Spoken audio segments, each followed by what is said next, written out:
Le verdict des médecins allemands à Berlin est tombé.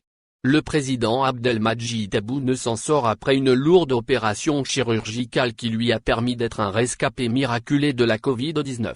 Après avoir subi un traitement très lourd et intense, Abdelmadjid Tebboune devra subir encore des séquelles durables ou persistantes. À Berlin, le staff médical allemand a recommandé au président algérien d'observer une période de convalescence d'au moins 8 mois, a pu confirmer Alertes Info TV 24 au cours de ses investigations.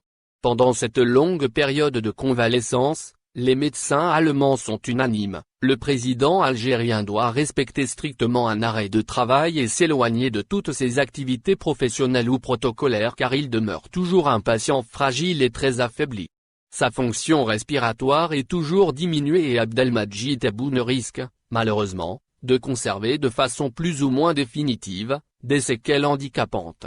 C'est pour cette raison qu'il doit être maintenu sous observation médicale rapprochée et subir régulièrement des examens médicaux approfondis.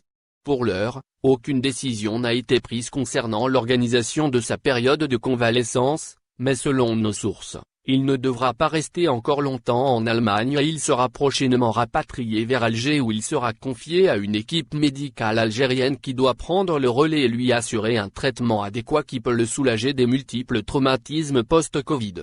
Et si Abdelmadjid Tebboune est encore un convalescent, il ne pourra en aucun cas exercer ses activités présidentielles et exécuter sa mission à la tête de l'État algérien. Le diagnostic médical est affirmatif à ce propos. Reste à savoir si le régime algérien dira enfin la vérité aux Algériennes et Algériens pour amorcer un processus de changement dans la sérénité et la préservation de l'intérêt suprême du pays. Abderrahmane Mebtoul, professeur d'université et économiste, ancien conseiller au ministère de l'Énergie et expert international consulté sur de nombreux dossiers stratégiques, lance un véritable cri de détresse et prévient contre les conséquences de la chute brutale de la valeur du dinar algérien. En cas de non-dynamisation de l'appareil productif, nous risquons de vivre un écart de 50% entre le taux officiel et celui du marché parallèle. Nous aurons ainsi environ un taux de 300 DA pour 1 euro alors que ce taux est d'aujourd'hui d'1 euro pour 200 DA, a alerté ainsi ce docteur en économie consulté régulièrement par les dirigeants algériens.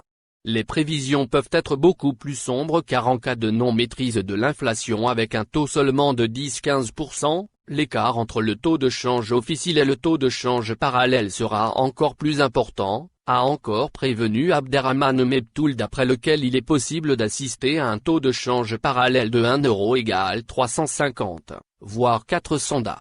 Cette chute de la valeur du dinar algérienne aura des conséquences désastreuses sur l'économie algérienne car le gouvernement va lancer dès 2021 un processus de dévaluation de la monnaie nationale comme il a été expliqué à maintes reprises dans les précédentes publications d'Algérie par.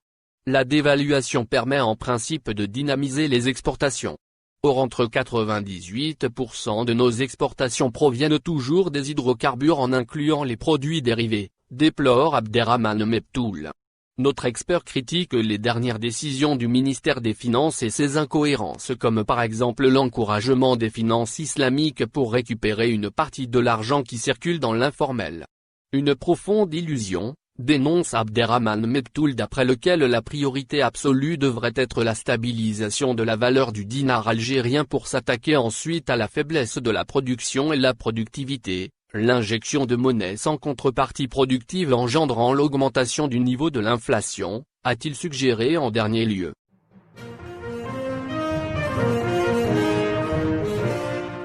Le directeur général de centre hospitalo-universitaire, CHU, Nafissa Amou, ex-Parnay, requis Zoubir démis de ses fonctions. Le ministre de la Santé, de la Population et de la Réforme hospitalière, Abderrahmane Ben Bouzid décide de mettre fin aux fonctions de directeur général de centre hospitalo-universitaire, CHU. Nafissa Amou, ex-Parnay, a indiqué vendredi un communiqué de ministère. Dans le but d'insuffler une nouvelle dynamique à l'action les directeurs CHU et en se référant aux évaluations et constats effectués récemment, le ministre de la Santé a décidé de mettre fin aux fonctions de directeur général de CHU Nafissa Amou, ex-Parnay, requis Zoubir, lit-on dans le communiqué de ministère. Les relations franco-algériennes n'ont jamais été un long fleuve tranquille. La diplomatie française avait toujours du mal avec les sautes d'humeur et le double langage des dirigeants algériens. Aujourd'hui encore, la versatilité des responsables algériens a fini par irriter l'Élysée. Résultat, le Quai d'Orsay a décidé de geler l'octroi de visa aux Algériens. Paris reproche aux Algériens leur tergiversation à propos du dossier du rapatriement en Algérie d'une liste de radicalisés que la France a décidé d'expulser de son territoire. Le 8 novembre dernier, lors d'une visite à Alger, le ministre de l'Intérieur Gérald Darmanin a demandé à son homologue Kamel Beldjou ainsi qu'au Premier ministre Abdelaziz Djerad, au ministre des Affaires étrangères Sabri Boukadoum et à celui des Affaires religieuses Youssef El Mehdi de plancher sur une liste de personnes fichées pour radicalisation à caractère terroriste. Les ministres algériens avaient rassuré Gérald Darmanin et lui avaient promis un retour assez rapide. Depuis, c'est silence radio à Alger. Aucune réponse n'a été donnée aux Français. Ce qui a fortement énervé l'Élysée et a poussé le Quai d'Orsay à suspendre l'octroi des visas aux Algériens. D'ailleurs, la colère de Paris est telle qu'elle a refusé même de délivrer un visa pour l'un des fils du Premier ministre algérien, Abdelaziz Djerad.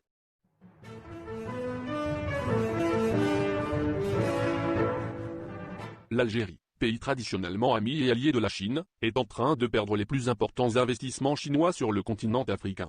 Des investissements qui sont, désormais, majoritairement orientés vers le Maroc, notre voisin de l'Ouest qui profite amplement de l'instabilité politique de l'Algérie et des divisions minant l'establishment algérien afin de s'approprier de la majorité des projets juteux financés par les bailleurs de fonds chinois.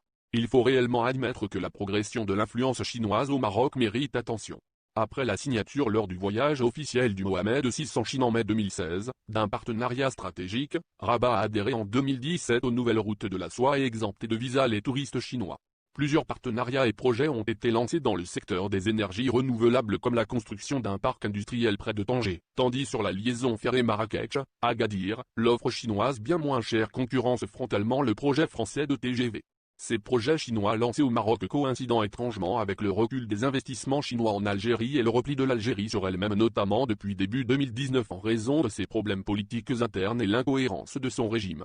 En Algérie, force est de constater que tous les gros projets chinois sont à l'arrêt ou bloqués. Le fameux mégaport de Hamdania a cherché les ralentis depuis 2015 alors que la Chine a proposé de le prendre en charge avec un financement de 3,3 milliards à condition d'obtenir en contrepartie son exploitation pendant une période de 25 ans via l'implication de deux groupes chinois. Le gouvernement actuel a repris récemment à son compte l'idée de créer sur le territoire algérien un port qui devrait être le futur pôle conteneur de la Méditerranée. L'ambition d'Alger vise à détrôner Tanger Med. Lors du Conseil des ministres du 28 juin, le ministre des Travaux publics d'Algérie, Farouk Chiali, a présenté un exposé sur ce futur port. Mais depuis cet exposé, aucune avancée concrète n'a été enregistrée et le port marocain Tanger Med continue de dominer la rive sud.